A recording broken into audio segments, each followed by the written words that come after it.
Hello, farmers? Yeah, I think we're Hello, still farming. farmers. Oh, are we supposed to do it at the same time? I don't know.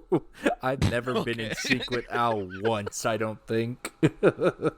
Okay, go ahead. You go ahead and do it. Let's fine. run it back. Let's start that over. Do we? No, I like this. This is what I like. This is what I love to give Al. Hi, farmers. Hello, farmers. Go for it, Micah. Hello, farmers. Welcome to I'm the harvest Micah. season. He is Micah. I'm Kevin. Al's not here, and for good reason. Can't tell. He's Al is having a heart attack editing this. that's already, where he I'm is.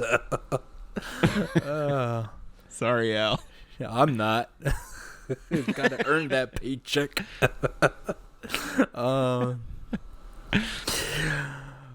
Welcome to the harvest season. We talk about cottage core, whatever. Who cares? All I care about is this game right now, right here. It's a Wonderful Life. Story of Seasons, A Wonderful Life, the big remake, the biggest thing to happen to cottage core since, I don't know, Stardew Valley, probably. It's a big one. Yeah, it does seem to have quite the excitement around it, which understandable coming from the GameCube era. I think a lot of people really loved it. I guess I just wasn't aware until they announced the remake how many people were excited about it. So yeah, I mean, like, well, we'll get into it, right? But like, it's yeah, like you said, GameCube era, right? And there wasn't a lot of competition for this type of game, so I think anyone who's a fan of it probably had a start somewhere along the lines of the early Harvest Moon games. yeah. Okay. Before we get into that, though, we'll do all the other stuff we always do. There's actually a good chunk of news, I think. I think There is. But Got a list here. And yeah. We'll talk lengthy. about these news that don't matter. I'd say that I don't know. I'll probably freak out over one of them. Oh, Go-Go Town's on there. Never mind. Okay. Anyways, but before that, just a reminder: transcripts are available along with the show notes, etc., on the website. Also, Al wants us to mention that this is the last episode. Oh, I don't know if he's announced. I haven't listened to the last episode or two. But we have a very special month coming up ahead. We're doing a fishing month about fishing games and fishing things in video games. So it will be. That's exciting. Yeah, Al will be on vacation, so we won't be actively editing, and we won't be having up-to-date news as we have per usual. So, but there'll be a bunch of fun fishing content. Big the Cat will be mentioned multiple times, I promise. Okay, but Micah, what have you been up to? I have been playing quite a few games. It's a little wild right now. Oh. I don't have like the most time in the world to play games, as much time as I would like to have to play Nobody games. does. But, Nobody does. the time that I do have is being kept very full. Between Legend of Zelda, Tears of the Kingdom, which I still haven't beaten. I've got 230 something hours in the game. Holy moly. A lot of that is not a lot of it. There is a good, few hours there that has been like I left it on while I was working. Sure. And it just ran the clock on like standing in I the thought you were gonna say that's 30 hours shrine or whatever. 30 hours of gameplay, 200 hours of Korok torture. But I've done a lot in that game, and I'm trying my best to. This is how I play games like that. It's like completionist, but with like the caveat of like completing everything before I finish it, which is Right. hard to stop myself from doing. But that's just how I do it. I don't know. I think it's because I know that if I beat the game, I'm going to put it down, and the likelihood that I'm going to pick it Yeah. up anytime soon is much lower. So I That's want to get super as fair. much as I can out of it before I That's hit the super credits. fair. Which, I mean, like, I get that, and the game's, I don't need to say, but the only bad part is that's a big game. That's a beefy, It is a big beefy game. 3 maps. 3 maps. It's huge. It's very good, but yeah, it's a big game. I am pretty much at the point now where like I'm ready to start the process of the like end game and like finish up the story and stuff. So Okay. also Final Fantasy 16 is an incredible game. I was very excited for that. I wanted to finish Zelda before that came out so that I could focus on that. I didn't, obviously. So I played the like 2-hour demo that carried over. It carries the like your game progress over. Yeah. I played the 2-hour demo for that. Hooked immediately. I played another couple hours and then I forced myself to stop so that I could try to finish Zelda, and I'm not going back to it until Zelda is done. Very good game, so far at least. Well, Very different as far as JRPGs go. yeah. But very good. I like it. Okay. And then Story of Seasons. Yeah, that's a game, isn't it? It is.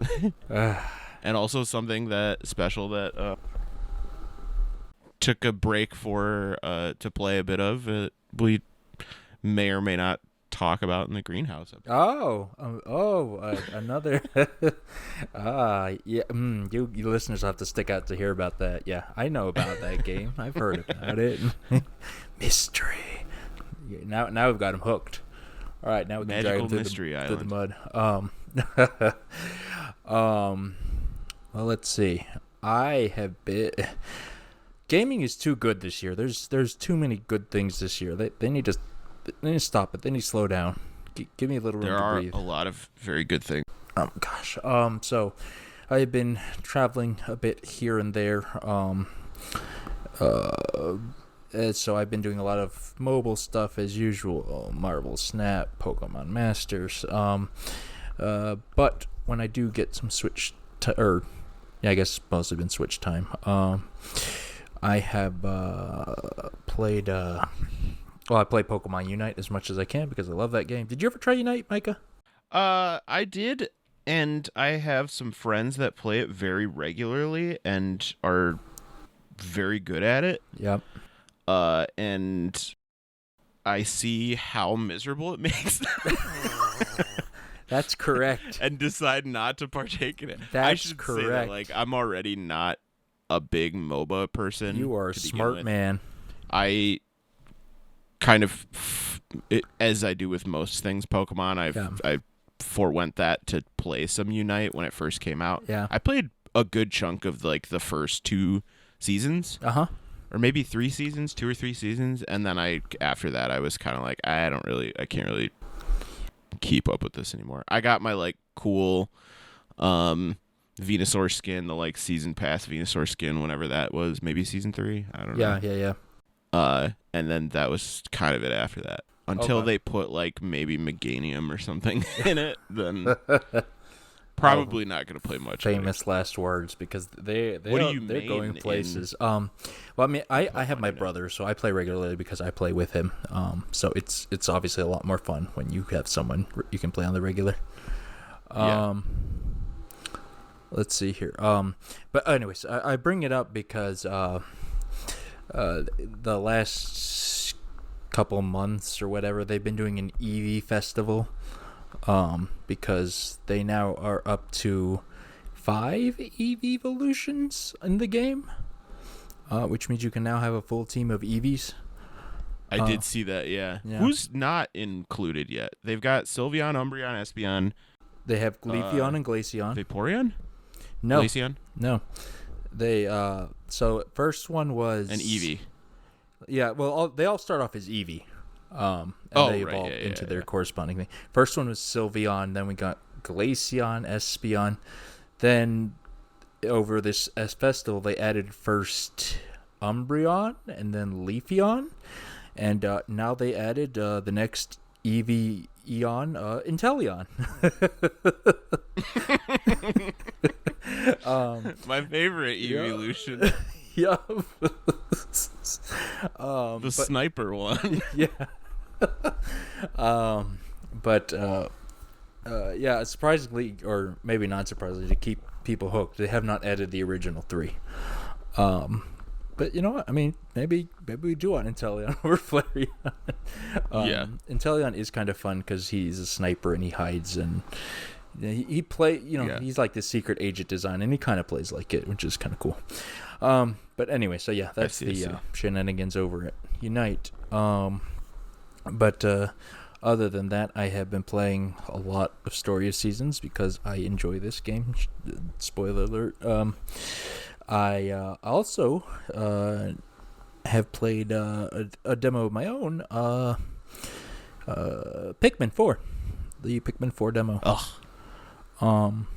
Are you Pikmin fan, Micah? Yes, I did also play the Pikmin 4 demo.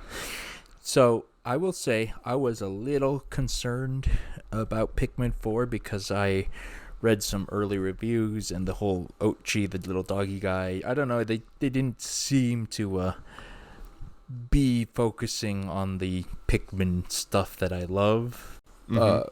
For, I guess, I'm also biased though because I started with Pikmin 2, so I'm used to challenge.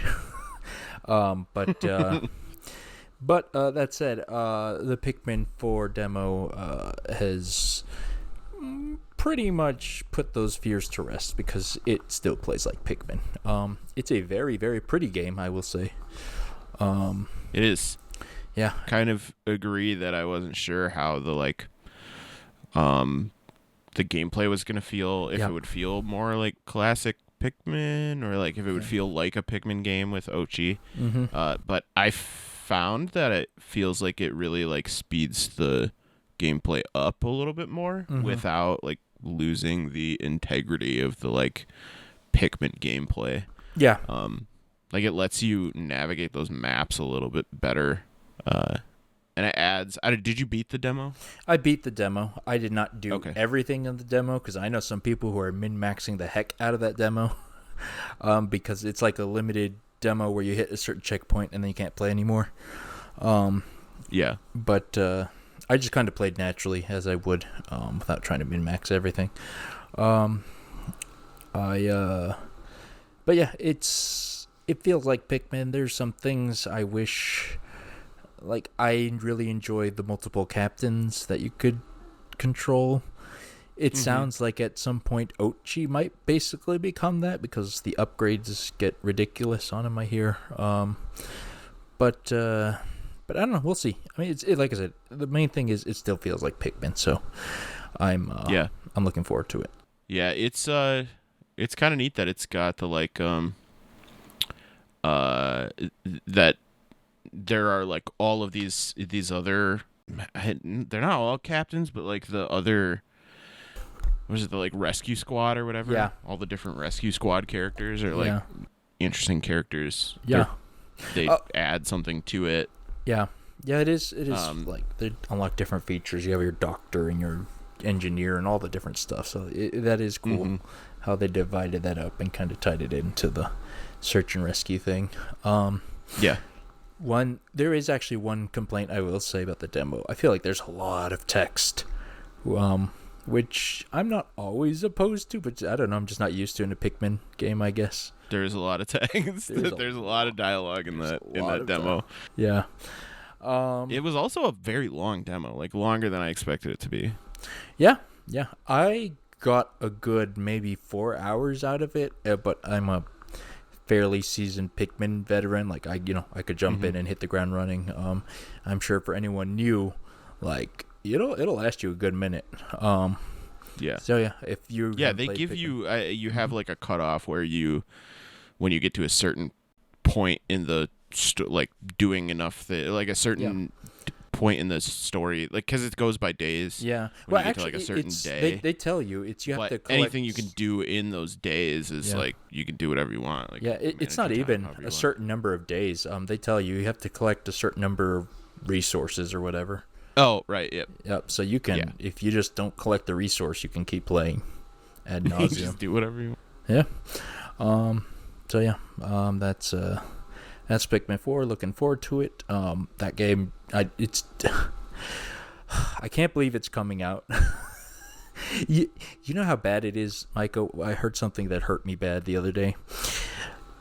The entire Splatoon that? trilogy came out between Pikmin 3 and 4.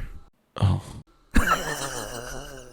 Wait, like they put it out on the Switch within that time, or like they released in the same time it took between Pikmin 3 and 4? came out in 2013.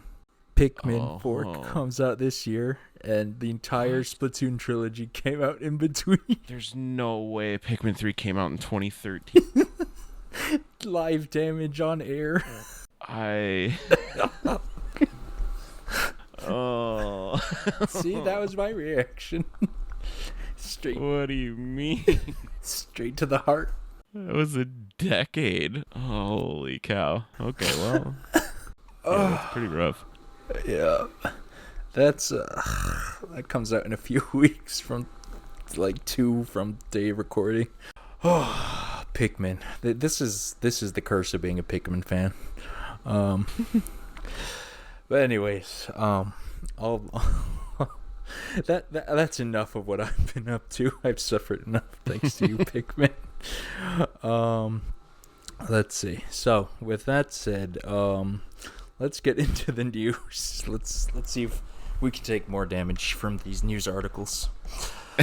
Okay, first of all, we have a research story update.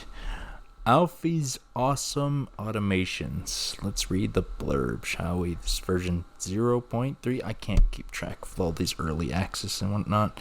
Oh, it's automation in the game, of course. All right, Al's doing a happy dance, I'm sure. You can automate your farms and a lot of, let's see, gives a new progression goal for players to automate and optimize their farms. It is an important part of base management and contributes to the overall quality of life by reducing repetition of tedious work. Alfie, I guess, is the automation guy. He's got a steampunk top hat and monocle. His shop exterior was already added in the game, but with a placeholder to prevent entry as it did not make it for the initial release. Now all existing buildings in the games can be entered. So yeah, there's a lot of oh wow, there's even auto fishing and bug catching. Huh, that's interesting. And auto collectors and yeah. That's interesting. And lamps and sprinklers, all that good stuff. I'll tell you, I love a good sprinkler in my farming game. Really? I do. Why do you feel like? Because the amount of time that it takes to water crops. Really? And stamina. For most games, typically the amount of time and stamina it takes to water crops is there a game you're thinking of maybe in particular? Intense. Maybe one we'll talk about later. I don't know. Next we have Kinseed. Let's see. This is the big build update. Oh, I should have mentioned Alfie's update is out now. The automation update. Let's see. Kinseed. I don't remember what this game is. Part of the big. Okay, they're doing the big build update. You can do customization. You can personalize both the interior and exterior of their farms. Over 500 items. Everyone loves customization. That's cool. You can make like a hedge maze. And you can expand your farm. There'll be some stuff, other features they'll announce in the future. As this update is not out yet, but looks like the focus of this update is customization. Which is fun because I think a lot of farming games don't actually have that. You can't customize your farm per se, other than the crops you plant and stuff. So That's actually Sure, yeah, a neat like idea. layout, decor, and stuff like that. Yeah, Yeah, the hedge maze thing is really neat. yeah, I do like the idea of being able to like build your own hedge mazes and yeah. Or different themed farms, pirate farm, make like labyrinths. yeah, or magical farm, magical princess farm. Yeah, on your own magical garden island. It's a good idea. They also say at the end of this update, but wait, there's more. In a short while, we'll be announcing another extraordinary feature called totems. And that's Until it. We next have time. no idea what that is. I don't know what that means. I don't know what totems typically are in farming games other than like the warping totems in Stardew. Yeah, I guess. I mean, maybe that's what it is, like being able to warp around from spot to spot. Roots of Pacha has totems, which it's the Stone Age Stardew, but they're like the more typical or traditional sense of totems, like animal spirits and things like that. Right. Yeah, so I don't know. Who knows? Stay tuned, and we'll learn about totems. Okay. Exciting stuff. Next up, Ikone Island. There is a story update that is out now with 30% off on early access, at least at the time of recording, I think. Let's see, this was posted on July 6th. I'll have to check when it is, when that lasts. But, that's only like $11. It looks like it ends July 13th, so might be cutting it real close if you're listening to this on the day in of 3 release. days of this within 3 days of this recording. So it might be too late. But regardless, you don't have to wait too long because this will be the last early access update. So the full version will come out soon. Well, relatively, right? This is the story update, which means now the full story has been added in. Oh, there's now voice acting. That's a big one. Let's see, there's a bunch of I feel like that's a big deal for I wonder who's in it. Ooh, for farm games. yeah, I feel like typically there's not, yeah, or like sim games, there's not yeah. It's nice to see a few. a lot of voice acting involved. Yeah, it's nice to see that they've been getting enough, I don't know, budget or recognition, whatever you want to call it, like to include voice acting. That's I think that's a big step up for the genre. Yeah. So good on you, Ikone Island. So let's see. There's character, like every character has their own side quests, storylines, or whatever. Now there is the Bloom Box. Oh, you can play your own music. That's really nice. Well, you need to craft it. You craft the little music player and collect discs, kind of like Minecraft. But I do enjoy playing your own choice of music out of a catalog or whatever. Let's see. Our new day-night system, the Cloud Cycle, traps players in an endless night until they sleep. As you might recall, mutated plants roam when the island is shrouded. Okay, I didn't recall that. So you can. That's an interesting way to handle, like, there's a day-night cycle, but once it hits nighttime, it's just like perma-night until you decide to sleep. Yep. Or you can just skip it straight up. That's an interesting way of going about it for sure. Yeah. Auto pickup. That's nice. You don't have to actually pick up resources; they just float over to you. And some visual upgrades. Those are better expressed in the picture. Shadows are a lot more pronounced in some areas. I'm interested. Oh wow, they're doing voice acting for English and Norwegian audio, with many more text languages being added. That's cool. Oh gosh, there's an unlockable island that has been added.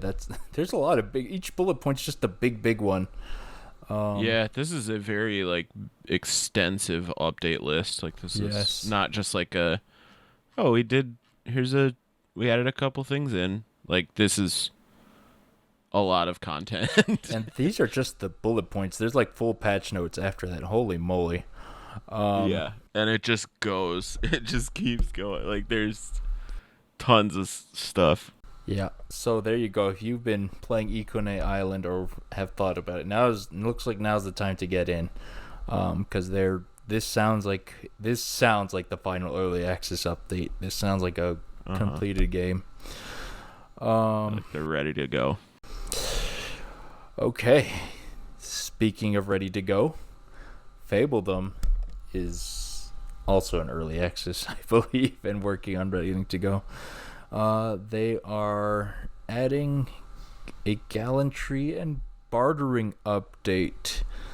Let's see what that does. It'll be on July 13th. That's like the same day the other sale ends, which means by the time you listen to this, it might don't be feel out. bad about missing the other sale if this is what you're... Yep. If you're interested... Oh, well, there is a promotion for Fabledom 2 that does also end on July 13th, but the full game... Or the not the full game, sorry. The update launches on the 13th. Yep. There is at least that. So, Fabledom, I don't know if you've seen it, Mike. I've kept my eye on it because I think the art style is kind of cute. It's like a village builder, not a city builder, because it's like Renaissance, medieval style. So you're building up this little village. Let's see, the update just based off the trailer includes new buildings and a mission system, it looks like. So yeah, that looks like the biggest one. There's not, unlike Ikone Island, this system does not have a massive patch list. But it'll be out in just a few days, so we can see it in person. So yeah, good on you, Fabledom. Let's see. Very good. Oh gosh, more up. Wait, 4th of July. That already happened, didn't it? 4th of July. It took a little while to get to the point that we're at now to be able to record. Yeah. All right. I apologize to Everdream Valley for missing my busy schedule, missing the 4th of July announcement. Yeah. Look, Pikmin took a decade. It's okay if you were a week late, Everdream Valley.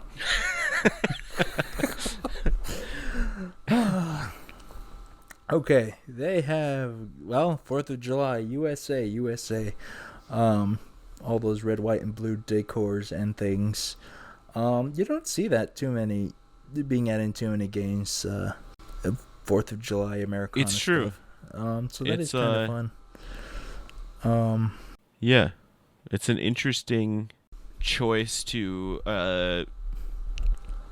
flat out reference a country in Yep. a cottagecore farm sim, life sim game, but yeah, not even Animal Crossing did it, and they do a handful of ones. That's interesting. Yeah, I mean they have those like items that are like, here's an item from the U.S. or here's an item from.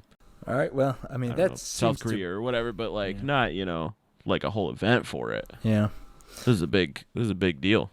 Yeah, there's confetti everywhere. Like some of this decor's like loud and obnoxious, but in the really like fun way, like the kind I want to see.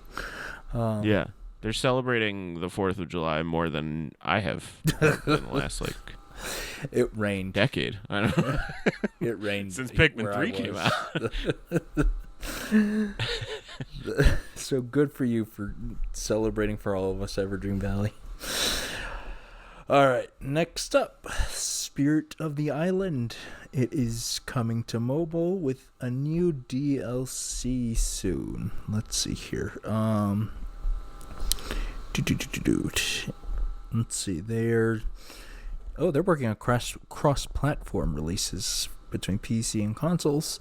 But yeah, they have a mobile version now, which is always a big jump. So good for them. I hope that means they've been doing well. It'll be on Xbox Demo Fest is happening at some point, July 6th. If you have an Xbox, you can try this already. Let's see here. And then, as I said, they're coming with a DLC called Adventureland. Oh, you can build your own amusement park. Roller Coaster Tycoon Mini. I'm down for it. I'm a big fan. Sounds fun. Let's see. Cloudscape. Oh, okay. Now the anti-update. We're getting delays now. Let's see. Cloudscape, a Kickstarter game. They are now going to come out next year. They have a big list of updates. Oh, they added cows. Good for you, game. You added cows. That's a good check mark. It does say that they still plan to have early beta test towards the end of 2023. So people who backed for early access, people who backed at tiers that give early access to the beta will still get that by the end of the year. Yeah. But the full game, it sounds like they're looking more towards 2024. Yep. Which, that's the story of game dev. That's Kickstarter. Good on them for taking the delay if they gotta. I'm sure nobody is excited about delaying anything, but if it means that it's gonna make a better product in the end, then good for them. Yep. All right. Well, there you go. There's a cave. They added a cave.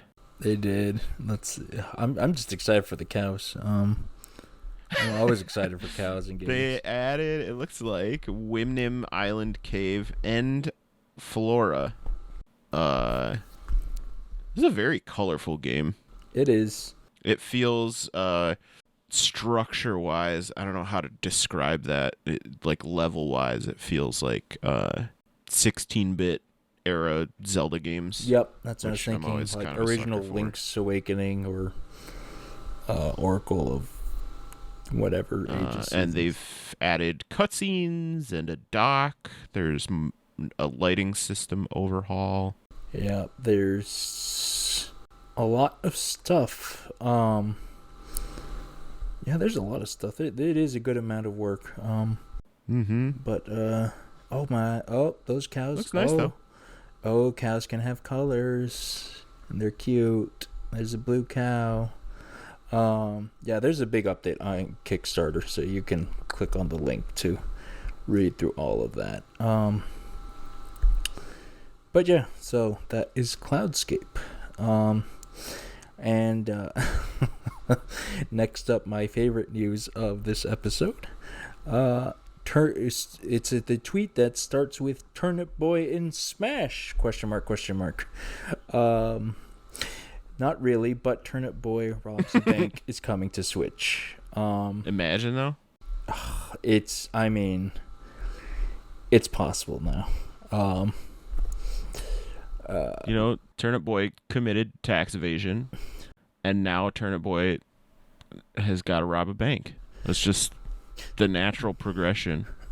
Turnip Boy breaks and enters into Sakurai's office. Yeah. Are you familiar with Turnip Boy? Turnip Boy. Yeah. It's I love what this team is doing because it's just unhinged, and I love it. It's the most chaotic neutral thing ever, and I love it. It's great. Good on you, Turnip Boy. My younger brother Calvin really loves Turnip Boy, and boy is he a lot like Turnip Boy. Committing tax evasion? Robbing banks? Hold on, wait. Well. What do you mean by that? Might as well. But yeah, so Switch. I believe the original was also on Switch, so now this one's coming. So that's good for them. Good for you, Snoozy Kazoo. It looks just as unhinged as I would have expected it. Yeah, he has a gun now. Like it's just it's a like bullet hell. Yep. Like type game, and very Binding of Isaac-y, but with that special Turnip Boy je ne sais quoi. Which means something. Yep. for sure. It's Turnip Boy. If you know Turnip Boy, you know what we're talking about. Yeah.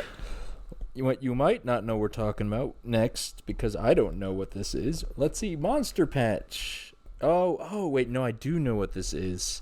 Okay, so the creator, Sean Young. Yep, that's I lied. Yep, Sean Young, creator of Littlewood dev. He's been Sean working Young on a monster catching game, and he now calls it Monster Patch. Monster Collector Auto Battler Roguelike. What? That's a lot of words together. I don't. It's great. Is it? It's great. Just keep adding genres to each other. I love it. I don't. It's got the Littlewood pixel, the like signature pixel art style, which I loved. Yeah, no. The pixel art and monster designs definitely are good. got that here. There's some big kind of like confused like single brain cell looking frog thing that I also am immediately in love with. I like the bunny with the one eye. Well, like not like Cyclops. Like the other one's like scarred, closed, whatever. Yeah. I think it's and a the bunny. piercings. Yeah. The ear piercings. Yeah. Yep. There's also something that kind of looks like, I'm sorry, Sean Young, but it kind of looks like Darumaka. It's really Darumaka at home, but derpy Darumaka with the eyes and. There's also in this screenshot there is shown an evolution tree, so you can see like a fire three cow dragon monsters next to each other that very clearly like evolved from each other. But it looks very neat. Monster Collector Auto Battler Roguelike. With a wacky and dark story that is a commentary on the predatory practices of gaming corporations on today's youth. I don't like that. I don't. You're hitting a little too close to home, especially for fans of this genre. Thank you, Sean Young, for your service. Applause. No,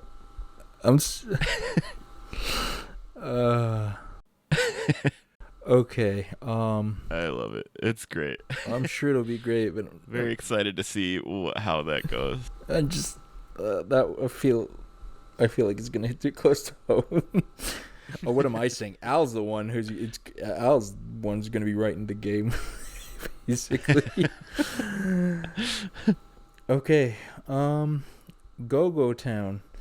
I believe I remember this one. It's a fairly chaotic, very Animal Crossing-esque looking game. The update is, they're adding a unicorn trike. That's the update. That's it. Al likes it. He says unicorn. I have not heard about this yet, but I'm interested in it because it's made by the people who made Yonder, the Cloud Catcher Chronicles. Oh, really? And Grow Evertree, the song of the Oh yeah, that one I know. Yeah, you should check out the trailer. I played more of Yonder than I played of Grow Evertree, or Grow Song of the Evertree, but I do like their style of game. Yeah, quite a bit. You should check out the trailer. I remember being pretty fond of it. It looks like a little. It looks very cool. Yeah, it looks like a little more chaotic or busy Animal Crossing, but in a good way. Yeah, that's how I remember seeing it. The art style is very clean too. Like it feels like a very, I don't know, almost claymation cinematic. Yeah, that kind of like toy Legend of Zelda feel almost. Anyways, but I guess the big thing is you can ride around on things. Like that's what I'm thinking about here. I'm sure there'll be other options other than a unicorn tricycle. Yeah. So that'd be fun. Tricycle is very, very cool, very exciting. Yep. I won't lie though. At first, when I read Al's notes, I thought it was a unicorn on a tricycle. But you know, I'll take what I can get, I guess. Yeah.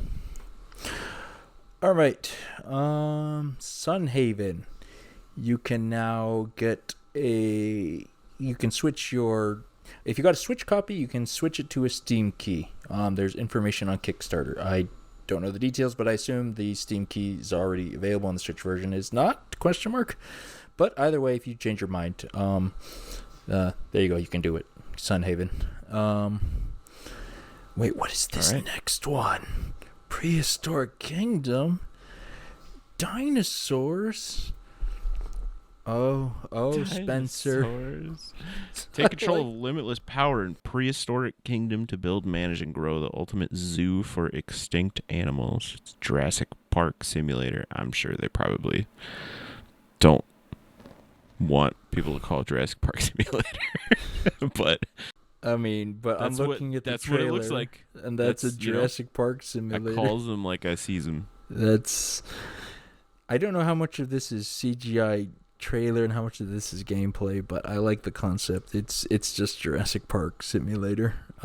Yeah, that's like a positive thing, yeah, absolutely. Like that's a good thing from absolutely, at least my perspective. Yep, and they're going for some high fidelity visuals.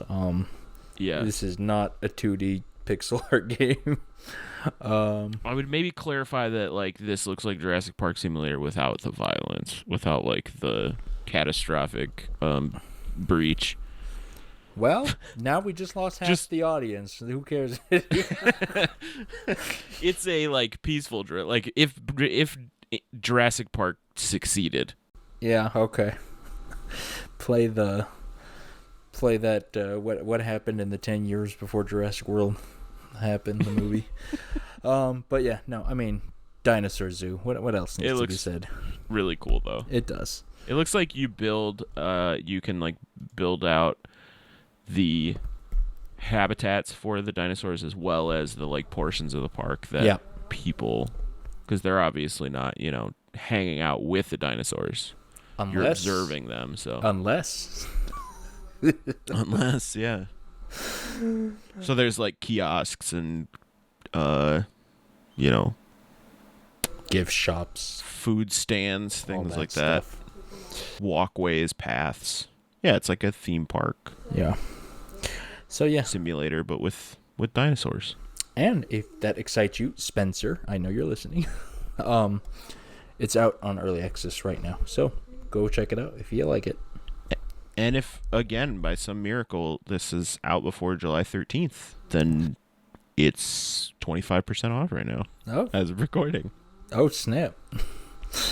Our listeners have a lot to get right, like, in the, 24 hours after this releases. You're either gonna, if you're listening to this, you either have very little time to get some deals or you missed them. It's too late. It's one or the other. We don't. There's no in between. Really, something that they will have time for is Hello Kitty Island Adventure, though. Do you remember Animal Crossing had those Sanrio crossover amiibo cards? Yeah. Okay. I do. This Sanrio said, but what if we just did the whole thing though, and made you Animal Crossing with Hello Kitty, and a whole lot of other stuff though, because there's swimming and roller coasters and ancient dungeons and mine carts, and there's a lot going on. Already obsessed with this. There's very cute. I love Sanrio. Goude Thomas on the beach. Apparently, the amount of actual adventure that it looks like is being added to this is really interesting. There's minecart. Yep. Racing from boulders. There's you Indiana Jonesing, underwater swimming to pirate shit, sunken pirate ships. Flying with balloons. It's Animal Crossing, but also with an adventure aspect. Yep. But you can still decorate and stuff. You create your own little Sanrio character. That's cute. There's also looks like all of these Sanrio there's Sanrio characters that I guess wouldn't have expected to be in it too. Agretzko is in there. Wait, Agretzko's in there? They are. They're in the minecart, aren't they? What? What's that? Yeah, Agretzko. They're in there, right? Yeah. Oh snap! I just caught that. What you just said. Oh snap! That's crazy. Yeah, it's pretty nuts. It looks good though. Yeah. It is Apple Arcade, Oof. which not sure how that's gonna play. Yeah. It is it's iOS, iPad OS exclusive So- currently, maybe also on like Apple TV. But Apple Arcade, if you don't know, is iOS's or Apple's like subscription service for. It's like a monthly subscription service for their games. So interesting. There have been games that have had like Apple Arcade exclusivity that have later been released on other platforms, but there have also been games that have not. So I guess we'll see. Yeah, we'll see. That's the big one, right? We'll see what happens. 28th of July for people who want to check that out on Apple Arcade. So that's the news. We did it. We made it through the news. That was a lot of news. We should also say Al did put in the show notes for Hello Kitty Island Adventure as one of the bullet points, Gudetama on the beach. So I think we would be remiss to not point out that there is Gudetama on the beach in Hello Kitty Island Adventure. This game has like just those three: Hello Kitty, Gudetama, and Agretsuko. That's like 3 fandoms that they've already captured, right? Yeah. That's impressive. Also in the key art is Karopi, which is my favorite Sanrio character. Sweet little frog son. So I'm very excited. Gets left out of a lot of Sanrio stuff somehow. There you go. On the cover. So I'm very excited that he's front and center on the key art. There you go. There's my favorite Sanrio character is Hello Kitty, the Gundam version. I wonder if we'll get some Gundam crossover in Hello Kitty Adventure Island. Is that Island Adventure? Do you know about Hello Kitty? Maybe they Kiss? go to maybe they go to White Base and then there's an adventure there. I don't know. They have the Collab money for it. Or something. They have the money for it. Do you know about Hello Kitty Kiss? Do I know what? About Hello Kitty Kiss. No, I don't know. What is that? Okay, this is Kiss, as in the rock band Kiss. It was a canceled animated series that was going to be about the band Kiss, but they were Hello Kitty characters, apparently. I am seeing on Google Images crossover Hello Kitty Kiss designs and simultaneously shocked and not surprised. Right? So, because I feel like makes sense for just like how out of control some of the collabs that Hello Kitty does but also but why Kiss? This means though that Gene Simmons had to agree to this at some point somewhere. It's true. In fact, in this image that I'm looking at, it says Gene Simmons was producing Kiss and Hello Kitty mashup. So I don't know. Where's that game? Okay. Need it. Okay. We got a game to cover still. and unfortunately it's we not haven't even Hello touched Kitty this. Kiss. Okay. Alright. Micah, have you seen the movie Ratatouille? I have. For people who have seen it, and I guess spoiler question mark, if you haven't watched it, go watch it right now. It's a great movie. There's a pretty much, I would call it the climax or whatever. There's a scene when Ego, that's the reviewer's name, right? Ego. He takes a bite of the titular Ratatouille, and he's warped to his childhood, goading home from falling down, and his mom gives him his Ratatouille. That plate Interesting of choice of dish for like a child, but yeah, I'm not here to judge. Carry on. Yeah, I guess so. But the point I'm trying to make here is Story of Seasons, A Wonderful Life is that played Ratatouille. I just want to start off by saying that this is a remake of a game that came out in like 2003-ish, almost 2 decades ago. I don't know, something like that. It was on the GameCube. I had a lot of fondness, a lot of nostalgia, and boy, did this game deliver. What are your opening thoughts, your general thoughts on the game, Micah? I am of the group of people that liked A Wonderful Life, but didn't get into it as much as I got into other Harvest Moon games at the time. So Okay.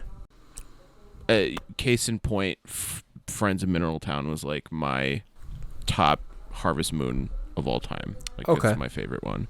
And I think I was more into the like, I started with, Harvest Moon 64 Yeah. and Back to Nature and all that stuff. I liked Hero of Leaf Valley, stuff like that. But when it started to move to like portable Harvest Moon experiences, Right. that was kind of when I started to lean more towards that. So I did play A Wonderful Life, but that was almost like not the like stopping point for console Harvest Moon for me, because there was still like, I still played Animal Parade, I still played Magical Melody, like when those came out on the Wii. Yeah. Like, I still played Harvest Moon games, I just didn't get into them quite as much as I did when I was playing like portable ones. Sure. Like when they put, Hero of Leaf Valley on the PSP and stuff like that. Like, that was more being able to take it with me on the go and like continue, like, do that season cycle on the go kind of became my interest. But I do have very distinct and like fond memories of A Wonderful Life. Not quite as much as I think you and all of the other people that were super, super excited that this was getting a remake, but still definitely there. Yep. Okay.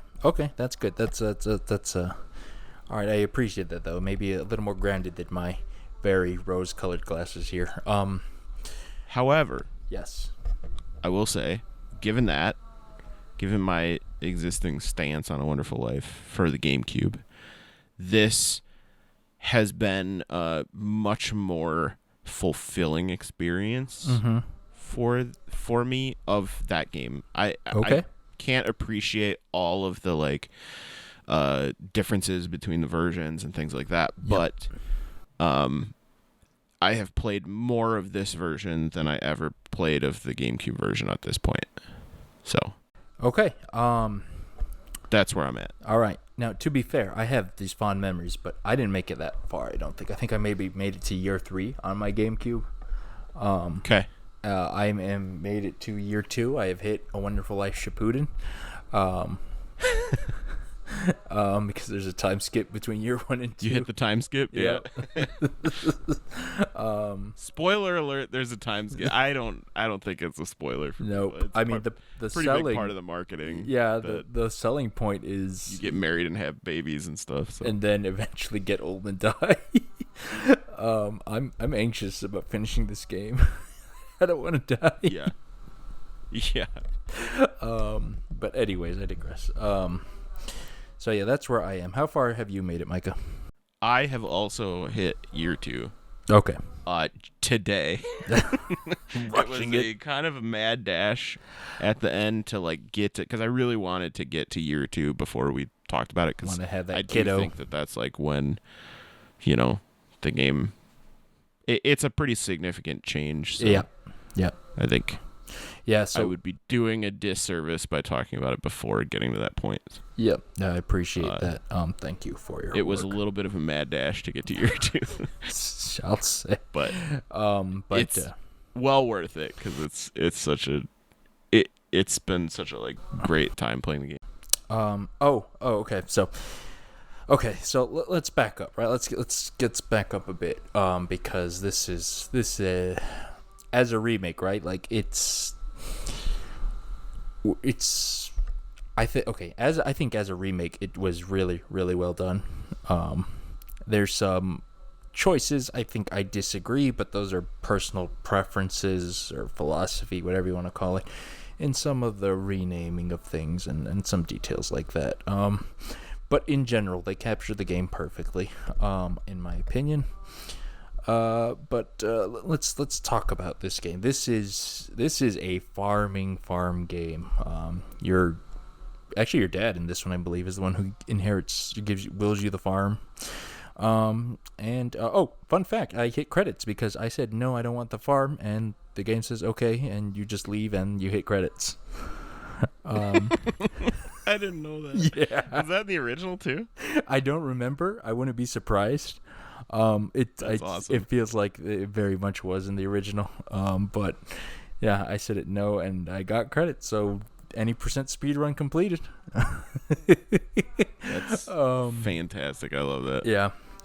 So you are given your farm, and the blueprint for Stardew and all those games are right here. You have your fields where you plant crops, you take care of animals, you interact with villagers, you get hitched. Interestingly enough, this one is one of the few games that forces you to get married by the end of year one. But yeah, you interact with villagers. There's the social system. There's some fishing. There's a proto mining. It's like a dig site. We'll talk about that in a minute. But yeah, all the bread and butters of the farming genre are there. But that said, I think it's important to note, I think the scale or the scope of the game is a lot smaller than the modern day versions of them. The area itself, is physically, I think, a lot smaller than, say, the Stardew map.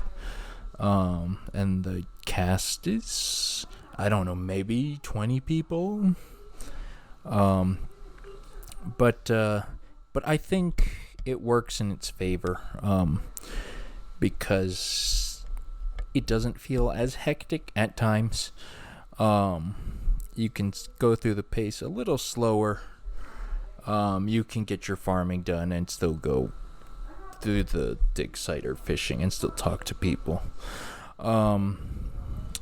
I think there's so much we can talk about. Let's talk about the farming for a second. Let's focus on that, because that's the start of the show. I do feel like it's like farming sim light almost. Because there's for anybody that doesn't know and hasn't played it, it still does the seasons, but each season is only 10 days long. Oh, good call. Yeah, that's very, very important detail. Which is a pretty distinct difference from most farming games. I feel like 30 days or whatever is typically how long. Yeah, absolutely. An average month length is how most farming sims go, but this kind of chops it down to 10 days per season, and I almost feel like that is way more. You still spend a good amount of time in the game, but it almost makes it feel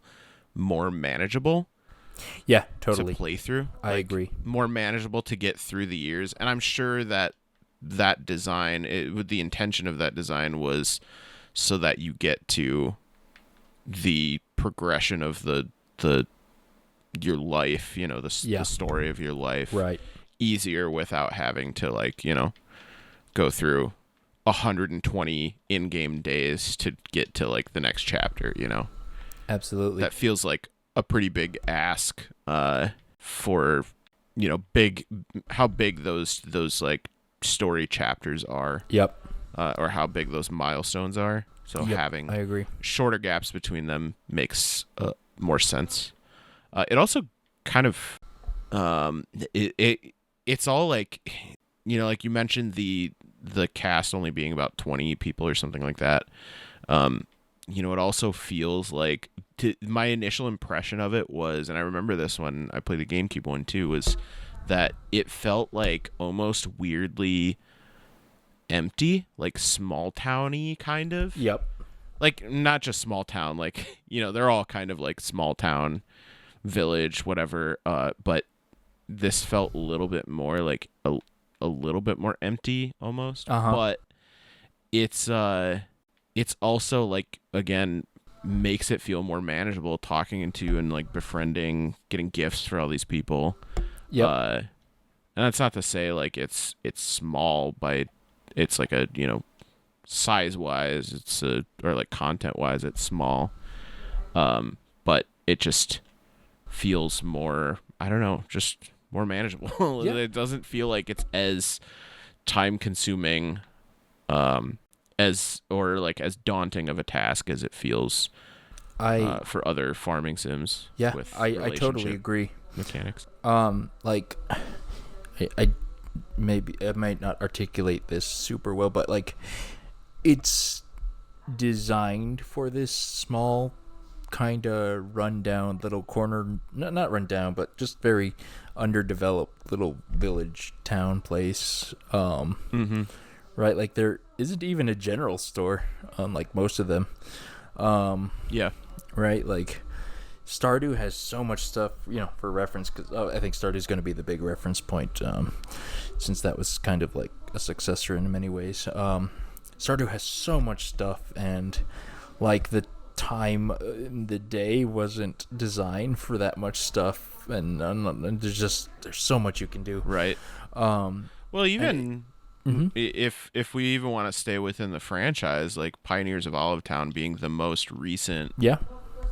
like unique iteration. Obviously, they've been doing, like collaborations with Doraemon, and they've been doing, remakes. Yep. But the most recent unique entry, or like new entry, being Pioneers of Olive Town, like so many shops and people and stuff, and there's really not, like you said, there's not a lot of that. Like your general store is 2 days you buy your seeds from another farm. There's a traveling salesman named Van that shows up on the like 3rd and the 8th of every month. Yep.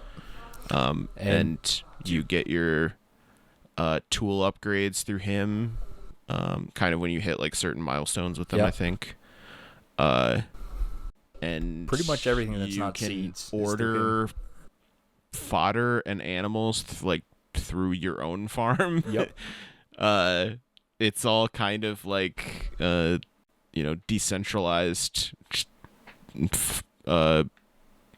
market, which is like kind of an interesting approach. Yeah, to it is. But I like it. It's very easy to incorporate into your schedule, as like you're making your rounds around town or whatever. I like it a lot.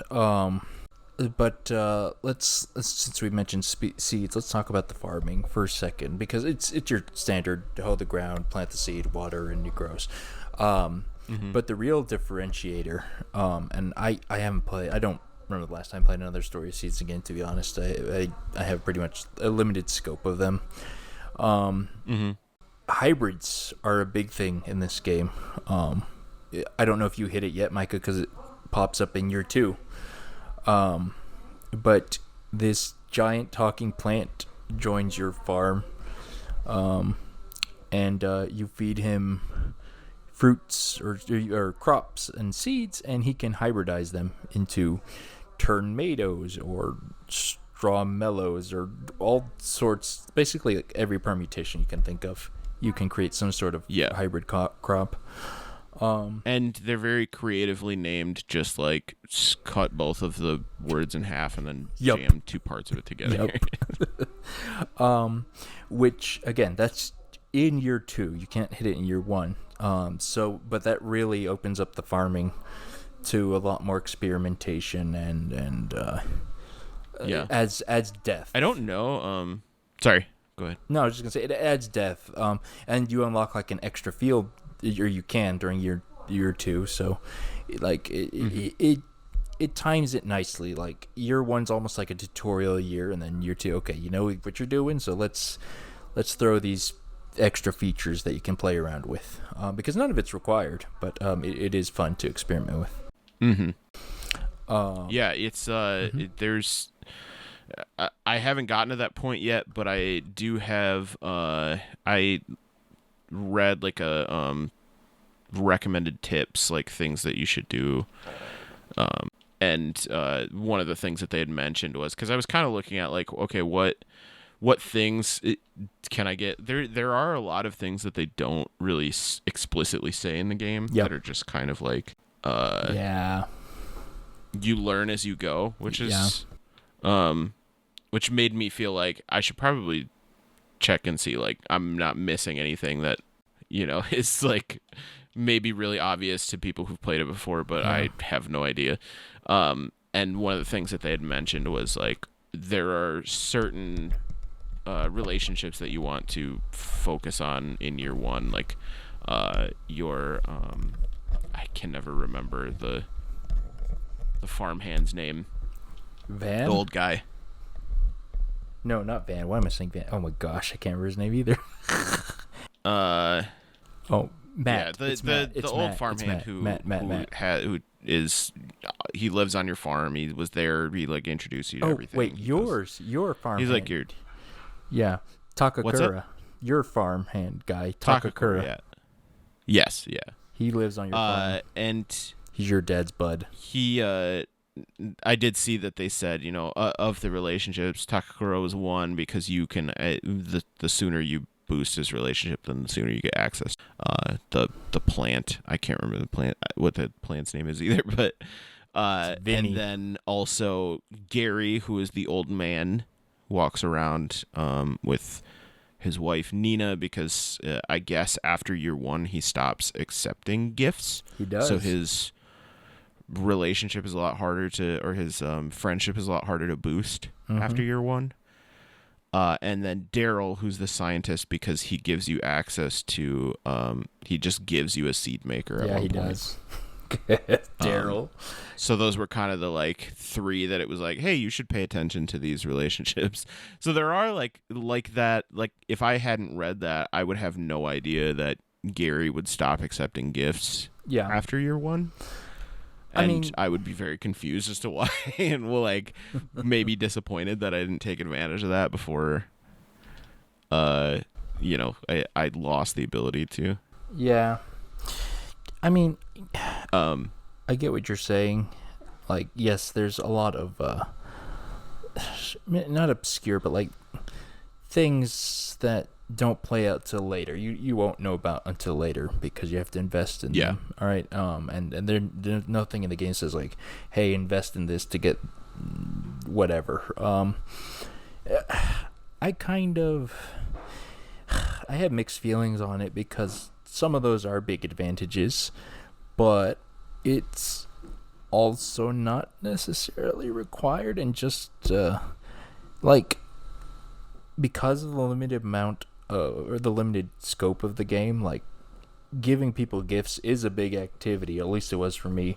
So it kind of happens, in my opinion. But I can get how that would frustrate people because and this is probably the nostalgia bias too, but there's an element of playground secrets to it, like, oh, did you know if you talk to the scientist he'll give you a seed maker, yada yada.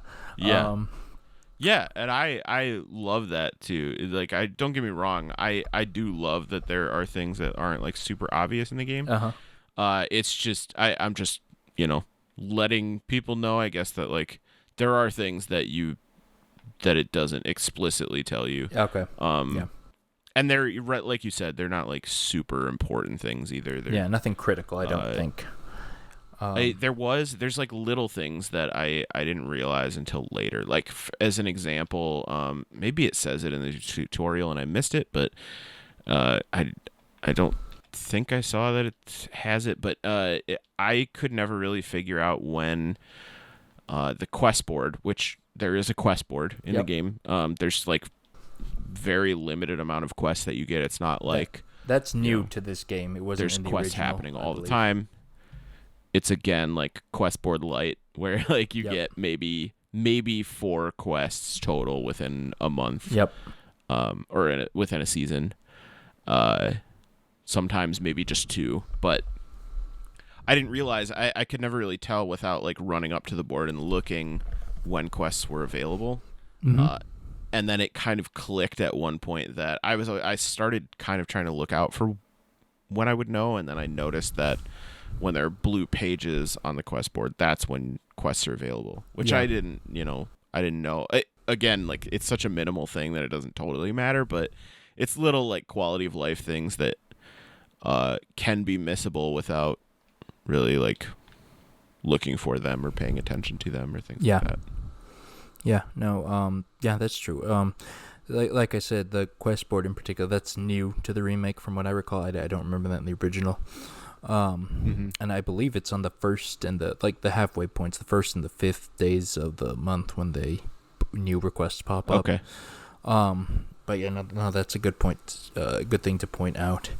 One thing, I guess, along these lines, talking to people is important because sometimes characters will drop stuff like this. They'll teach you recipes. They'll give you hints on stuff to farm or things you can find or do. There's even a television inside your house that has a channel dedicated to farming tips, which you should check out daily, because they teach you stuff. There is a lot underneath the surface or stuff that's not told to you explicitly, but if you talk around and interact with the people, you'll learn some stuff. So let's talk about the people for a minute on that note.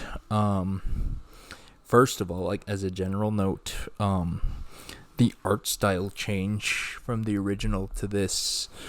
The original had like almost, I would say, chibi looking characters, that sort of visual art style. But here they're more fully sized, proportional, whatever you want to call it. I think they're trying to like get closer to the current Story of Season standard. It's kind of somewhere in between, I guess. Like, still like big heads and small-ish bodies, but not like full-blown chibi. Like, the big one for me though are the animals, because all the animals are the cutesy Story of Seasons that we know, except the cows. The cows are just regular cows. Yeah, it's a really strange. I don't know. I feel like the Story of Seasons cow is like an iconic cow. And you can see it on the inside the barn and on the chalkboard. You can see the cow. It's in one. Like, if I remember correctly, it's in some of the like promotional stuff, like the because there's like little sketch drawings and stuff. Yep. And it's more like the original Story of Seasons cow in those. Yep. So it's a weird choice to like make a more like realistic looking cow in the actual game. It's just the cow. But But I digress. But yeah, the people. So still a cute cow, don't get me wrong. Oh yeah, no, for sure. Always cute animals. And you can snuggle them, which is like, that's just, it's great. Dedicated snuggle button is great. It actually benefits your animals. I find it funny that you can snuggle them wherever. So, if you're like standing behind your cow, you're going to snuggle that cow butt. But it's still, I still enjoy it. But yeah, so aside from that, animals are pretty straightforward, I think. You milk your cows, get eggs from your chickens, and so on and so forth. But going back to the people. So, what are your thoughts on the cast, Micah? Because there's a varied amount of the 20-ish or so characters. I guess if I had not really known or like become familiar with the Story of Seasons art style now, or like the character design style, some of it would be a little bit jarring, and it still is a little jarring. But I can only imagine at the time of the like GameCube release how jarring some of those characters were. like Daryl, and from what I understand, Mustafa has changed significantly. Oh my gosh, Goose. Um, So there are some characters that definitely underwent the yesification process. yeah, that was Gustafa's one of them. He had a big, like, almost witch hat and a beard, and now it's just like a little sun hat and no beard. it's Um, gotta make the bachelors and bachelorettes sexy, I guess. I guess so. Daryl. Oh, Daryl. We keep mentioning him. He's like a mad scientist who lives in town. He's totally Still very like I don't. Was Daryl a significantly different looking character? No, he looked just like that. I remember. Okay. 'Cause kind of terrifying. He's got mad scientist hair. He's got lightning bolt eyebrows. His shoes are mismatched. And it's not even really the hair. It's more the like bloodshot eyes and how aggressive he is. He's pretty creepy. Like, it's the combination of like the creepy mad scientist vibe, the bloodshot eyes, and that he's just like straight up mean to you, like calls you an idiot and like calls you a fool and like yells at you when you go in his house. I know, it's great. It's great. I love Daryl. Pretty intense. He's like Wile E. Coyote as a human. And then the twins. Yeah, the twins. Also very intense character design. Just like wild looking old men in overalls, matching overalls, and same everything. I don't know what kind of bald do you call that? They got the friar bald, maybe. They got, I guess so. They got the male pattern baldness, but big puffs around the edges. Yeah. But I like the twins. They're American politician from the like 1700s or the 1800s, like hair sideburn situation going on. Yeah, there you go. Nailed it. That Martin Van Buren do. Yes, the Martin Van Buren do. Yeah, Charlie and Cole. Their names were changed. To well, first of all, they're pyro. Gosh, what's the word? They're fireworks makers. Gosh, I forgot the actual word. Pyrotechnician? Like, is that it? Okay, well, yeah, I don't know, but I don't know. Pyrotechnics. Yeah, pyrotechnics. They're fireworks makers, Yeah. and they look it because they're all dirty and covered in ash and soot, and they probably blew off their hair. But it's very like they're all like very unique characters, and like I said, if I wasn't as used to how kind of wild the character design has been in some of the more recent Story of Seasons stuff, like Pioneers of Olive had some wild character designs too. Very unique, which like I appreciate that they are, utilizing more unique art style to them, like character style to them, right.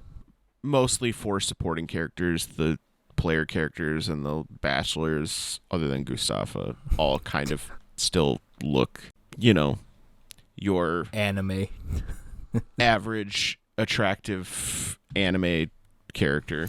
Well, there's no crazy proportions or anything between them. I mean, it's just what you would expect. Okay, so there is one big exception though, and this is the point of I don't know, this is the thorny subject, let's say.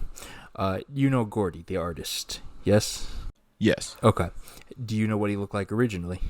I don't. I'll give you a second here. Look, just do a quick Google search. What does Gordy look like originally from A Wonderful Life? I'm having trouble typing. That's okay. The listener can type too, because this is important. Oh. Yeah. Okay. Yeah. So, okay, Gordy's a good talking point because that's absolutely not what I was expecting. Right? So, I think this is a good talking point for a lot of the updates or translation changes they made. Because for people who didn't look at the image, in the original, Gordy was a huge, hulky, muscular guy with a spiky mohawk and a bandana around his neck. Very tough-looking guy. Jaw. Yeah. Angry-looking brow. Yep. And in this remake, he now looks like a jock with pretty boy eyes and blonde hair, no mohawk anymore, and regular proportioned. And so just a buff, sexy jock, Yeah. So bandana around his head. Right, and so there's keep the sweat out while he's sculpting. I don't know. Yeah.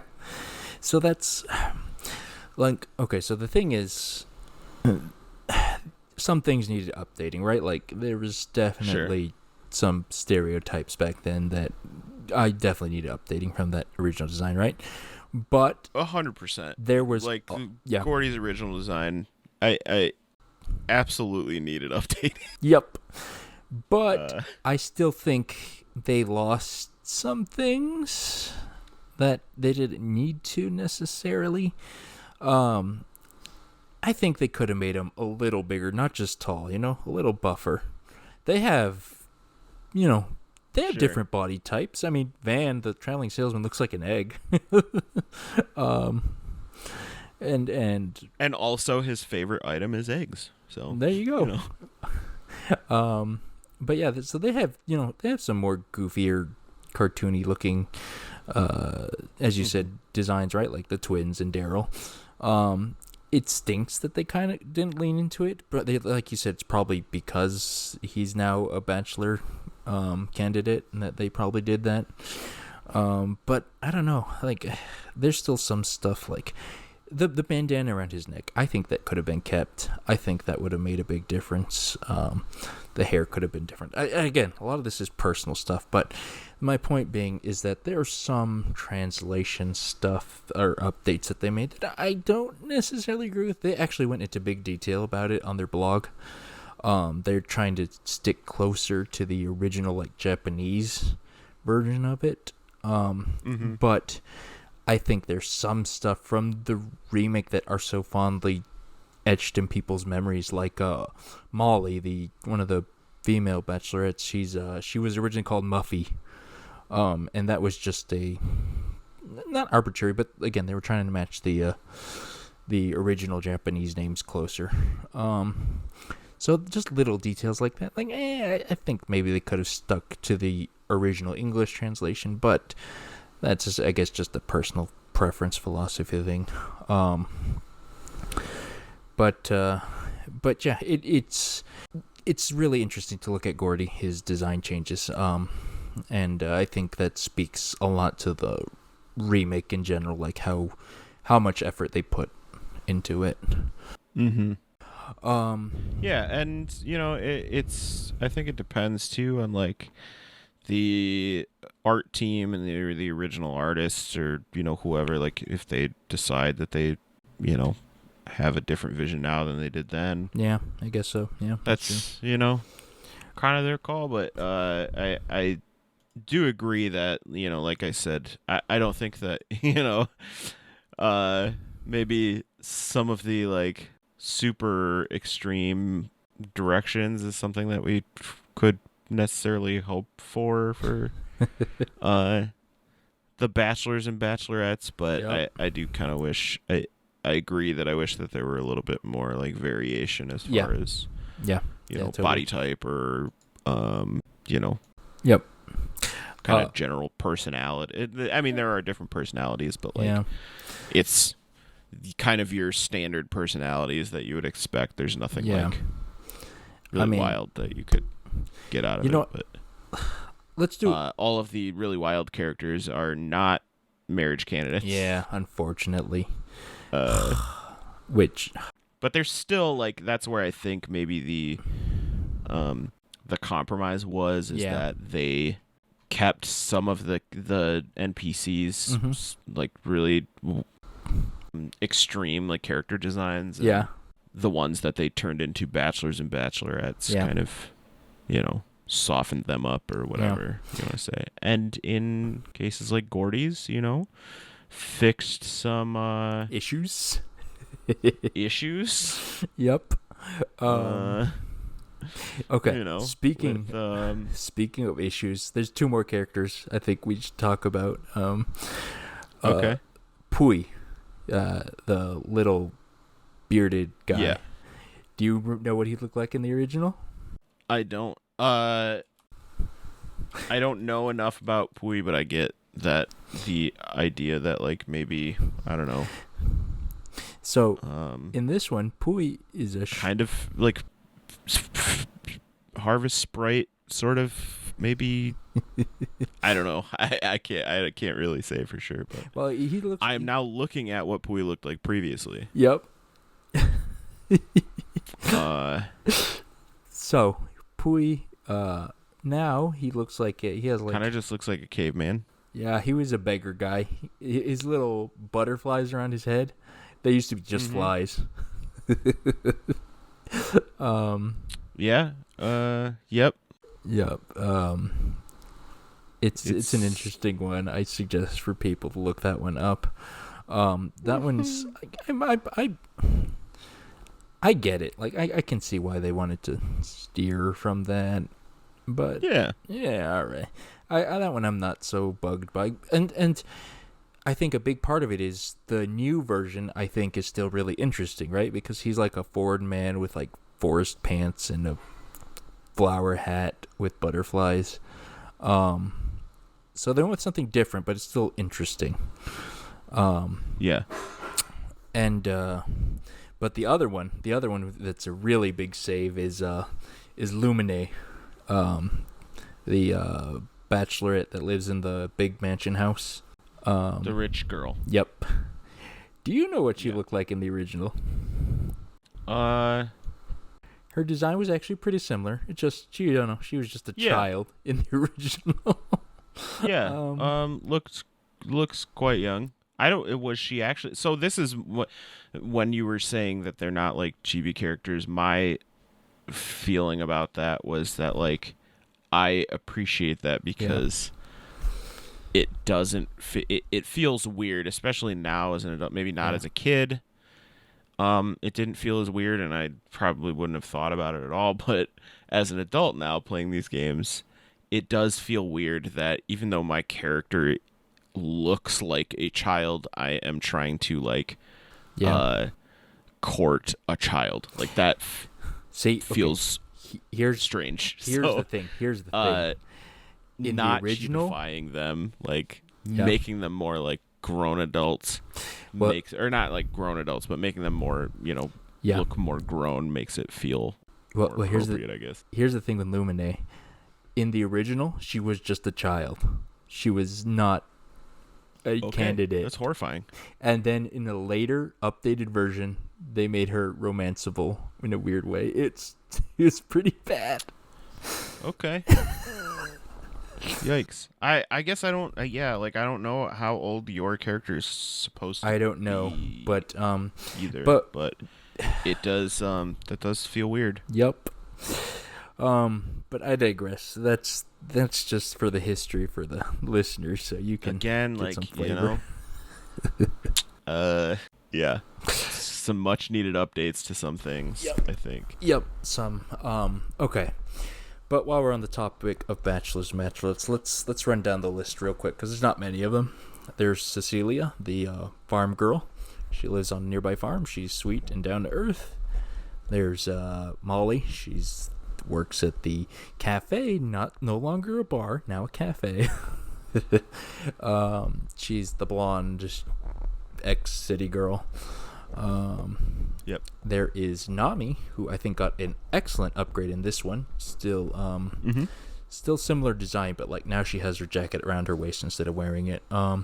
She's a wanderer. She's kind of tough. Well, not necessarily tough, but just I don't know how to describe her. Like, yeah, she's kind of more standoffish. Yeah, a little more reserved, I guess. Right. A little more reserved and a little bit more like I don't know if aggressive is the word, but yeah, she's She doesn't beat around the bush as much as other people or whatever. She's pretty blunt, straightforward. Yep. She is. Let's see. There's Lumine, as we mentioned, who is now, I think, young adult, like early 20s, like late teens maybe. Because after the time skip, she does look even older considerably. But she's a rich orphan girl. She's prim and proper because that's her aunt raised her. There is Gordy, the artist we mentioned, very stoic, which was a fun thing about his original design, like, this big bodybuilder guy, but he was still very sensitive and stoic. But anyways, I digress. At least they kept that personality, which was nice. There's Matt, who lives on the farm with Cecilia. He's basically the male equivalent, but he's a sourpuss. He's a frowny boy. There is Gustafa, the musician who has been yesified. And I feel like I'm missing one. Who am I missing? Oh, Wally. He's like a easygoing guy. Kind of looks...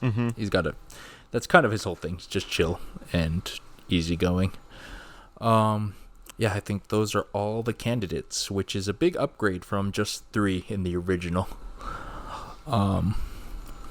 So, with that said, who'd you pick, Micah? I picked Molly. I originally was, because I kind of like to, I'm putting myself in this position of like, I'm living out this fantasy of like moving out to the middle of nowhere and living on a farm, and those are my responsibilities. It's farm life. It's not city life. It's not Yeah. And so I originally wanted to try to marry Flora because I felt that Flora more closely resembled my real life partner, Becky. I've wanted to marry Flora since in the like original personality too. and like interests, and then when I found out that you couldn't romance Flora, which I'm still angry about it 20 years later. What's that? I'm still angry about it 20 years later.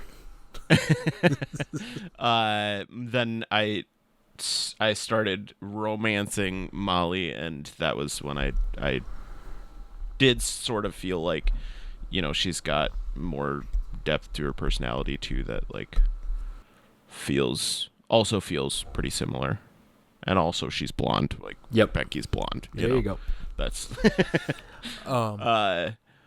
but when you start unlocking the, they have the standard milestone points in relationship where you get cutscenes and you view certain things, like Molly's story being that she was a city girl and she left and she moved to this small town to work in a small town, and she goes back and visits with her city friends, and it doesn't feel the same, and she feels like she doesn't belong there anymore, and she belongs in this small town, and out in nature in the middle of nowhere kind of.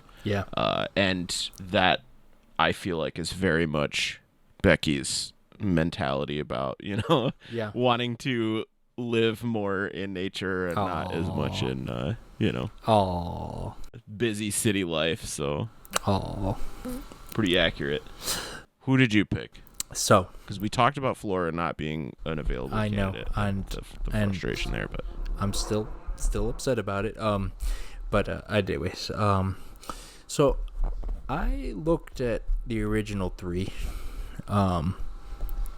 Cecilia, Molly, and Nami, because I felt like they were really polished, which I guess considering they were the original candidates makes sense. So I was waffling between the 3. But at the end of the day, I went back to the OG Cecilia, the one in my original pick. So gotcha. I couldn't do her dirty. I had to stand by her. I will say they do make it a little bit tough to not pick Cecilia, because they do there are more it felt like more, not like forced interactions with Cecilia, but I felt like I hit milestones with Cecilia faster than I was anybody else. She's the only one that or how should I put it? She's at the siege. You can buy seeds from her, right? Like, yes, right. That's the key differentiator. Like, even if you don't talk to her, she'll be hanging around the farm when you go buy seeds. So yeah, that's a big part of it for sure. But she was the probably in any game ever the first like romance option I've ever picked. So I had to go back there. That makes sense. Yeah. But I will say it was a lot tougher because I think they really did polish the other candidates a lot more, and that's great to see. I remember Molly was a bit like ditzier in the original, it felt like, but now she's got that whole story, like you said. And Nami, I think she was even a little more aggressive or meaner, I guess, for lack of a better way of putting it, in the original, but they softened her up a bit, and they made her seem more like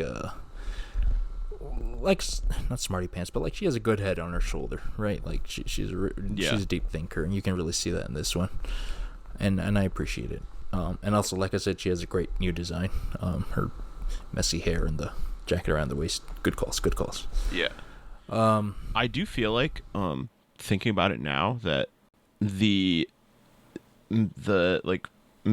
male candidates do feel more, with the exception of Rock, the male candidates feel more like adult or like more grown than the female candidates do, which is interesting.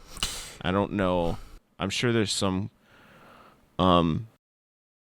like critique there that I don't have the like capacity for, but and I'm sure that there's some kind of like weird connotation that can be derived from that, but about the people who designed it, and well, I mean, I can tell you where that comes from. So the original game had three, Molly, Cecilia, and Nami, right? So the other characters were still present. Gustafa, Gordy, Rock, Matt, they were all still present. But they were just regular NPCs. So they had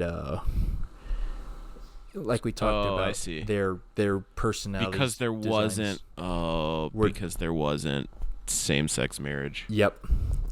And there wasn't hold it, but it gets better, because the ability to have a non-male protagonist. Yeah, but it gets better. Do you know why? Because they released a version called Another Wonderful Life, which was the girl version. I do know that. Yep. Yeah. Oh yeah. I mean, wasn't there just there was that Harvest Moon has a history of that. Yeah. I mean, there was like Friends of Mineral Town, and then more Friends of Mineral Town, which gave you the ability to play as a girl. Yep. And then there was Harvest Moon Girl, like straight up just Harvest Moon Girl. I forgot about that one. That they've got a history of that, which is not great. Yeah. The the actual name was Harvest Moon for Girl. Was the like Japanese translation of that game. That makes a lot more sense now that you say that. And it does make sense that, like, I guess I knew that there was a Wonderful Life and Another Wonderful Life, and I knew that it was like a gender difference. Yeah. For the protagonist, I forgot that existed because I'm like focused on this, but also I do still think that they could have made like a little bit more of a I don't know, like a, not to say that like Cecilia or Molly or Nami don't grown, they just feel more like your character's age than that's the because three male candidates do. Like Matt and Gordy and Gustafa all feel much older than your character is. It's their storylines. Like, the design. It's their storylines. What's it? I think it's their storylines, like, because Nami, Cecilia, and Molly are all kind of at a young adult, like, still figuring out where their life is kind of headed point, while the other characters are just kind of doing their thing. Gustava just plays his music.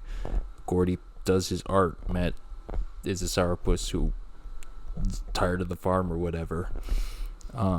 So I think that's it just it just seems interesting that there's like not a more of a balance in that regard, I guess. And I would guess probably there is some level of it's like baked into the designers that's kind of like the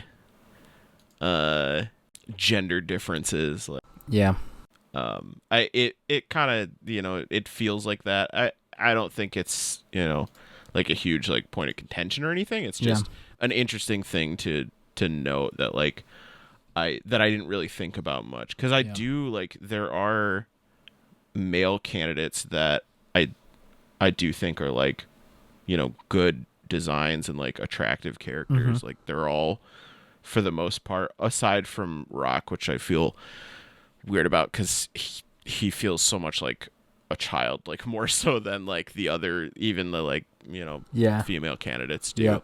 For whatever reason, he just has like his character design just feels very like young. But Matt and Gordy and Gustava, I definitely felt like less weird. I get you having like an attraction towards those characters because they felt more mature. I don't know if that's the best way to put it, I guess. I get you. I totally get you. But that's, like me as the player kind of like metagaming in that way. Yeah. Where the less adult like full grown adult feeling female candidates match more the age that I feel like my player character is. Yeah, totally. Which is like I don't know, it's a weird thing. It's definitely a weird thing to navigate for like the age of your character in games that have like relationships and dating and things like that. I mean, if there's any game to think about, that's this one, because age is a thing. Your character will age as you play the game. Yes. Right. Yeah.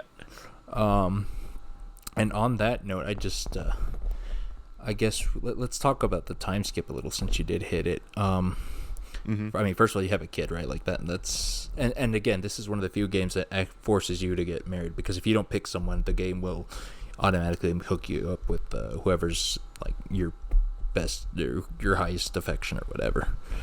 I actually did not know that until I was looking at those tips, because I was already deep into I think by the time I started looking up tips, I was already engaged. Okay. To Molly, I hit engagement at early fall. Like it was very quick. Oh yeah, you can do it real easy with Molly.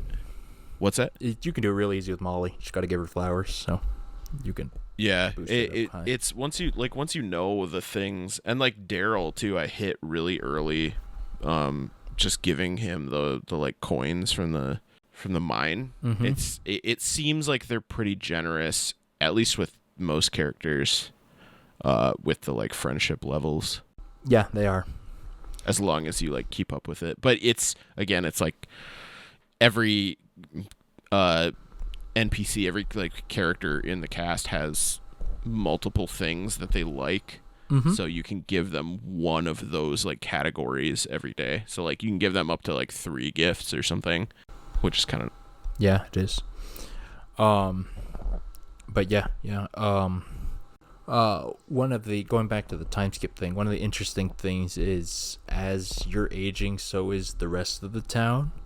Like, spoilers, as you mentioned, Gary, you can't give him gifts anymore in year 2, and that's because he's depressed because his wife actually passes away between years 1 and 2. There's a new family that moves in. There's a new home that's built, and little touches like that, which are fun to see.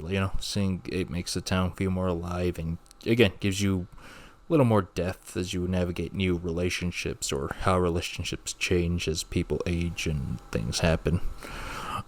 So I do think that's nice. It fits well with how they designed it. Like, life changes, and so you got to update how you approach it. Yeah. So that's good. Were there any other characters you wanted to talk about? Like character specifically? Yes. Not particularly. Well, or maybe I should. I mean, there is the like Story of Seasons, Harvest Moon, like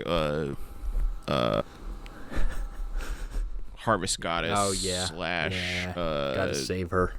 Harvest Sprites. Yeah.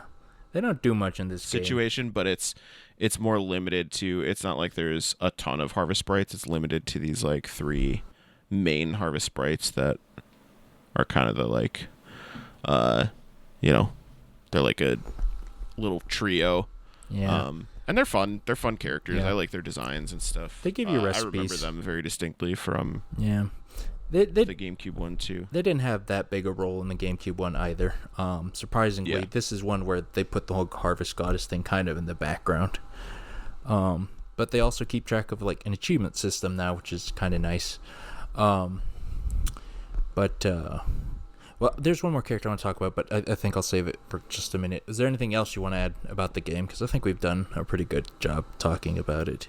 Yeah, I think it's got a really good system for keeping you engaged throughout like multiple years rather than like I like that it's like a farm sim light where it's kind of like speed runs you through a year. Yep. Not in a way that feels rushed, just that it's much more comfortable.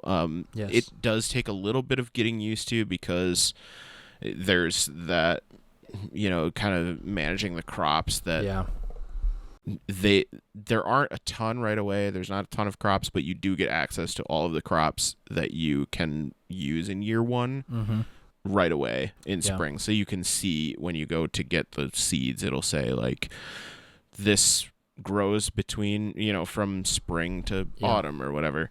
And then there's trees that give fruit, and those flower in one season and then actually produce fruit in the next season. Yeah. So you can kind of plan out what it's going to be, but it took a little bit of like getting your bearings to understand, because it doesn't tell you flat out how many days something takes to grow. Yeah, that's one of the big ones. It just tells you like quickly or kind of quickly or not quickly. There's like a really vague idea of how long it takes for the plants to grow or for the crops to grow. So you can think like, oh, this grows quickly, so I'm going to plant it and then take care of it, and it will grow in like a couple days since the season is only 10 days long, when really quickly can mean like day 8 you're getting the crops. Like and they'll still grow into maybe that crop will grow into the next season or two. And typically for the ones that take longer time to grow, they go into those next seasons, like across multiple seasons. So that's fine. It's just it's not obvious right away, so it takes year 1 is definitely that like trial run of seeing how things work. There were a couple times where I had planted something thinking I had plenty of time because of how it was presented, and I did not have enough time. And I was curious too, because you can water your crops twice a day for most crops. And I was curious if that speeds up the growth time. And I Googled that, and I was looking at a Reddit post about it, and it was a more recent one, so it was people talking about the remake and not the original, which was kind of difficult in its own way, Googling things and having to sort through like the original and the remake. But there was a Reddit post that was discussing it, and somebody had kind of like tested it, and the amount of times that you water apparently doesn't have any bearing on how like how fast the crops grow or the quality of the crop or anything like that. Like as long as you keep it alive, it will grow pretty much the same amount of time. So if I had one gripe about the game, I guess it would be that there's no like, it's just so vague on what the time frame is for crop growing and like the mechanics for crop growing that you don't. It's kind of hard to like really in a casual playthrough even just like figure out what you have to do to kind of like optimize things from season to season. Yeah, I totally. But other than that, I think that it's nice having those shorter seasons. It's nice having like the limited casts. I really love how the story evolves over time. I'm a big fan of like time skip type stuff. One of my favorite Dragon Quest games. I'm a big Dragon Quest fan. One of my favorite Dragon Quest games is Dragon Quest V, and that utilizes time skips in a very similar way. So I'm always excited to see stuff like that. Yeah, it's cool. It's like that was their mission statement to make this. That's why they even titled it Wonderful Life, right? A game that goes over periods of life, and I think they do that very well. Yeah. So and it in a unique way that like kind of forces you into it. Like it forces you to experience your full life rather than just you can get to it if you want to. Like it's not a subplot. It's the main quest, Yep. So you got to face that existentialism head on.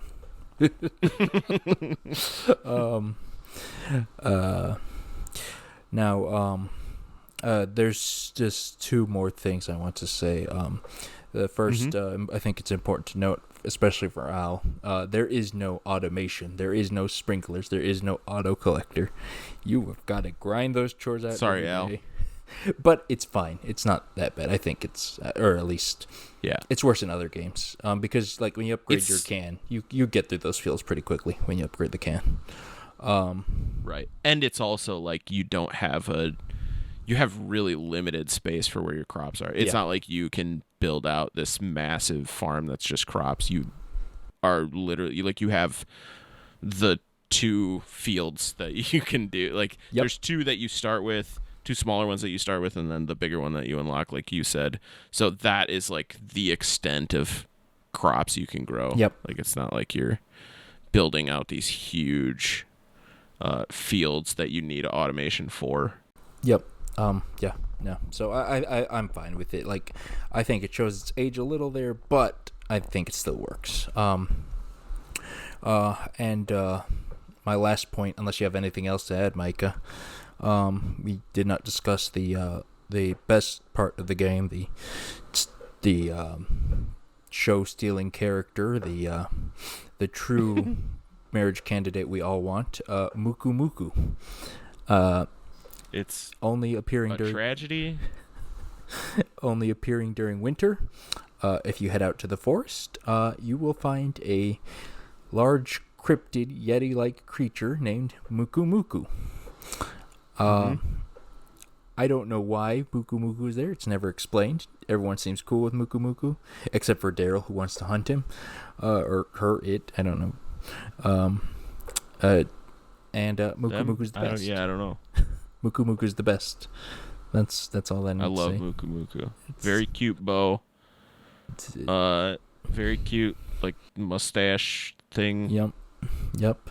Apparently in Japan there was a pre-order bonus that gives you a Muku Muku outfit that we never got, which is kind of terrible. Well, fine. If they can release a plush, I'll be happy. Give me a Muku Muku plush. Yeah. Darn it. All right. That was a wonderful chat about a wonderful game called A Wonderful Life. It was very good. Thank you very much, Micah, for joining me on that. Yeah, of course. Thank you for having me. I'm always ready to talk about. I mean, I'm always ready to talk about any cozy game, cottagecore game, because I love all of them quite a bit. But Harvest Moon / Story of Seasons was my entry point for farm sims and life sims and stuff. So I mean, not just you. Like, it's always nice to it was kind of take like time to play them and talk. It's kind of like the groundbreaker, Trailblazer, right? Like, yeah, that's right. The OG. All right, That's Micah, true. where can people find you on the internet if you would like to be found? This is a loaded question these days. I am still on Twitter, but I'm not using it nearly as much as I used to. At Micah the Brave. I'm pretty much at Micah the Brave everywhere. I am currently on, I'm also on Threads, which, Twitter 2 / Facebook 2, I guess. I don't know. It's Instagram's Twitter. And also on Blue Sky at Micah the Brave. Blue Sky is very quiet right now. Okay. Which is like a nice difference from Threads, because Threads is very intense right now. A lot of signups. Okay. Blue Sky seems, at least right now, because it's mostly, art people that I know. It's just a lot of people posting their art and sharing their art, which is kind of neat. Hey, that sounds nice. I'm also on Instagram at Mike the Brave. I'm on Tumblr, kind of all over the place. I don't use all of it that often, but those are the places you can find me. Okay. And do find him. Micah, in case you don't might not remember, is an incredible artist. He made the corn logo that the Harvest Season uses. His art makes me happy every time I see it. Really, anything he posts makes me happy. He's a wonderful, wonderful person. Thanks. You too. You're a good artist too. Thank you. I try. Speaking of which, I'm going to shill my own stuff here. Find me at KoopaPrez on Twitter if you want to see me retweeting other funnier, smarter people, or my art account at Sprider Squared, where I make pixel art of different things. You can also find this podcast at THS Pod on Twitter and Mastodon, I think Al says, and other places. Mastodon too. Or just go to harvestseason.club for the website where you can find all the episodes, find the show notes, the transcripts, the links, all that good stuff. Or, more importantly, go to the Patreon, whatever that is. And hold on, do we have the link for that? Patreon.com/THSpod. Thank you. Where you can get access to our Slack, where we talk about stuff. You can ask questions. We can answer them in the show, or just roast Al for whatever reason. Watch Al's live reactions as he listens to this episode. And you can also gain access to our Patreon exclusive premium show called The Greenhouse, where we talk about other stuff that aren't farming games, unless we talk about one that maybe is a farming game. Unless. Trust me, you're going to want to listen to this Greenhouse. It's okay. I want to give I don't think anyone else is talking about the game that we're talking about. I want to be clear that the Greenhouse I just recorded with Micah, I learned the game's existence about 15 minutes before when he texted me, hey, can we do a Greenhouse on this game? Yeah. I looked it up. I'm amped about it. Yep. I want to see it. I want to talk about this game. So tune in and find out what game it is. Because even if we told you, you wouldn't know what it is. But thank you again, Micah, for all these lovely chats. And until next time, dear listeners, have a good harvest.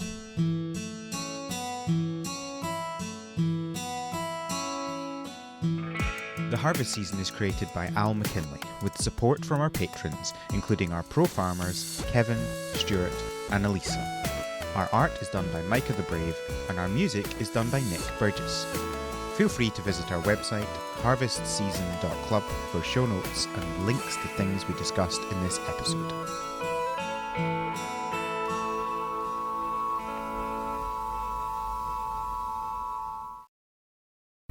Nail it. All right. Better than I've ever done on the timing for the Have a Good Harvest. Honestly, me Al's too. gonna be upset. Did you notice Daryl's shoes were mismatched? I didn't notice that till year 2.